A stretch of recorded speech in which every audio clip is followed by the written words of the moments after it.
इससे पूर्व कई मित्रों ने इसके विपक्ष में अनेक तथ्य प्रस्तुत किए, परंतु उनको वर्तमान के धरातल पर लाते हुए मैं यह बताना चाहूंगा कि यह विवाद वास्तव में कुछ अधिक ही कल्पनाशील व्यक्तियों के मस्तिष्क की एक अनावश्यक उपज है, जो कि राजनीतिक स्वार्थ के पराकाष्ठा के वशीभूत होकर वर्तमान शासन व्यवस्था की छवि को दूषित करने के साथ एक सीमा तक बिहार चुनाव की निम्न कोटि की राजनीति से भी प्रेरित है। निर्णायक महोदय, आपका ध्यान आकर्षित कराना चाहूंगा कि आज वर्तमान सरकार अल्प समय से अपने वैश्विक स्तर पर वह कीर्तिमान स्थापित कर रही है जो भारत के राजनीतिक इतिहास में अभूतपूर्व है, और जिसके चलते विपक्ष की ओर से कोई विश्वसनीय चेहरा सामने न आने के कारण जब उसकी संपूर्ण युक्तियां धाराशाही होने लगी तो किसी जमाने में विपक्ष की सत्ता के ही दौरान सम्मान प्राप्त करने वाले साहित्यकारों और फिल्मकारों की एक जमात ने दादरी में हुई एक आपराधिक घटना को सांप्रदायिकता का चोला पहनाकर अचानक ही देश में असहिष्णुता का एक वितंगावाद खड़ा कर दिया। महोदय, मैं सहमत हूं कि दादरी में जो आपराधिक घटना हुई वह निसंदेह निंदनीय और दुखद थी, परंतु एक अपराध को सांप्रदायवाद का रंग देकर देश की संवेदनशीलता को विषैला कर देना उससे भी बड़ा और जघन्य अपराध है। परंतु विडंबना है कि हमारे देश के सम्मानित बुद्धिजीवी ऐसा तुच्छ कृत्य करने में जरा भी नहीं चक रहे। राजनीतिक स्वार्थपरता के वशीभूत इन सब ने अपने जीवन का उद्देश्य वर्तमान सरकार को वास्तविक मुद्दों से विमुख कर काल्पनिक मुद्दों में उलझाना बना लिया है। अन्यथा क्या कारण है कि आज वह चेन्नई के भयावह त्रासदा के समाधान पर विचार न करके कथित असहिष्णुता पर निरर्थक विवाद करना चाहते हैं। महोदय, मैं पूछना चाहता हूं नकारात्मक पत्रकारिता और विभाजक राजनीति के अनुपासकों से कि वह तब क्यों मौन थे जब सीमा पर शीश कटाने वाले शहीदों के परिवारों के साथ तत्कालीन शासन निमरक के नाम पर भव्य उपहास किए।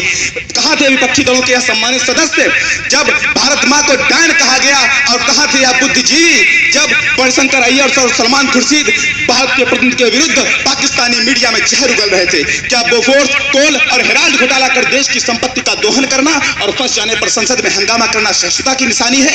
महोदय, इससे बड़ा प्रमाण और क्या होगा कि जिस आमिर और किरण जैसों की सुरक्षा करते हुए कर्नल संतोष महादिक जैसे भारत के वीर सपूत सीमा पर आतंकियों की गोलियां अपने सीने पर लेकर रोक तक नहीं करते, वही आमिर एक बड़े समारोह में मुख्य अतिथि की भूमिका में बैठकर बड़ी निर्लज्जता से यह बयान देते हैं कि उनकी पत्नी से सुरक्षित भारत को छोड़कर किसी अन्य देश में जाना चाहती हैं। क्या यह संपूर्ण विश्व के सम्मुख भारत के वातावरण को दूषित सिद्ध करने का षड्यंत्र नहीं? क्या यह दुष्प्रचार नहीं किया जा रहा कि भारत में पूंजी निवेश करने मत आइए? निश्चय ही यह परोक्ष रूप से वर्तमान सरकार की मेक इन इंडिया जैसी महत्वाकांक्षी योजनाओं को विफल करने के लिए तुच्छ मानसिकता से प्रेरित होकर किया गया एक राजनीतिक षड्यंत्र है, जिसके लिए मैं मात्र इतना ही कहूंगा कि जिस देश में तुम पैदा हुए उस देश के घर तुम भक्त नहीं पिया दूध मां का तुमने और पिता का तुम में रक्त नहीं। महोदय, आज जरा देश का सम्मान भूलकर राजनीतिक राष्ट्रीय हित को त्याग कर राजनीतिक हितों की सिद्धि के लिए हंगामा करने वाले यह गणमान्य तब किस अज्ञातवास में थे जब तस्लीमा नसरीन को भारत से रातों रात तड़ी पार कर दिया गया? केरल में निर्दोष हिंदुओं की हत्याओं पर इन्हें सम्मान वापसी का ख्याल क्यों नहीं आता? क्यों यह इस्लामिक अतिवादिता के प्रश्नों पर मौन धारण कर लेते हैं? अरे पोस्टर में छपने वाले पैगंबर मोहम्मद के कार्टून से तो इनकी धार्मिक भावनाएं आहत हो जाती हैं, परंतु हिंदू देवी देवताओं के अश्लील चित्र बनाने वाले एम.एफ. हुसैन की कला स्वतंत्रता की पैरवी की जाती है। ऐसे ही कोहरे चरित्र और संकीर्ण मानसिकता वाले व्यक्तियों के कारण ही आज सेक्युलरवाद कट्टरपंथ के पोषण और हिंदू संस्कृति पर तिरस्कार भाव का पर्याय बन गया है। महोदय,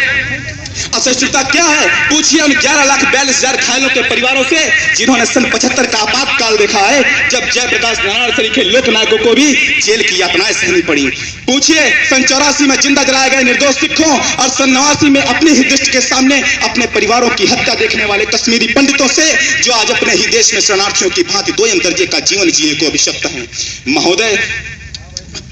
जो अपने ही देश में शरणार्थियों की भांति दोयम दर्जे का जीवन जीने को अभिशप्त हैं। महोदय, सन 93 और 2008 में यह देश किसी को सुरक्षित क्यों नहीं लगा जब मुंबई की सड़कें निरपराधों के लहू से लाल हो रही थी? ऐसी विभक्त घटनाओं पर सुप्तावस्था में रहने वाले लोग यदि बिहार चुनाव के समय यातायात जागृत होकर देश का मानसिक विभाजन करना आरंभ कर दें तो इसके नेपथ्य में राष्ट्रहित की सुगंध नहीं वरन तुच्छ राजनीतिक षड्यंत्रों की बू ही आती है। अन्यथा क्यों बिहार चुनाव समाप्ति के दूसरे ही दिन से यह विवाद आश्चर्यजनक रूप से शिथिल पड़ जाता है? महोदय, निर्णायक महोदय, मैं बताना चाहूंगा कि जब भारत जैसे देश में जो संत कबीर को आदर्श मानने वाली एकम सद विप्रह बहुधा वदंती और वसुधैव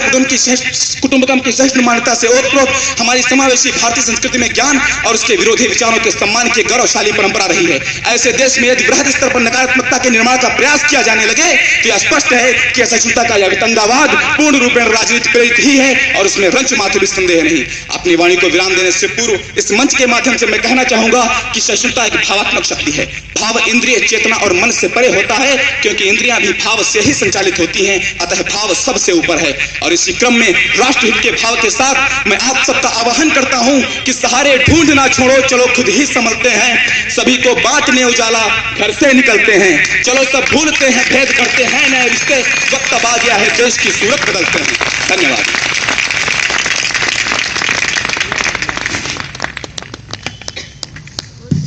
इसी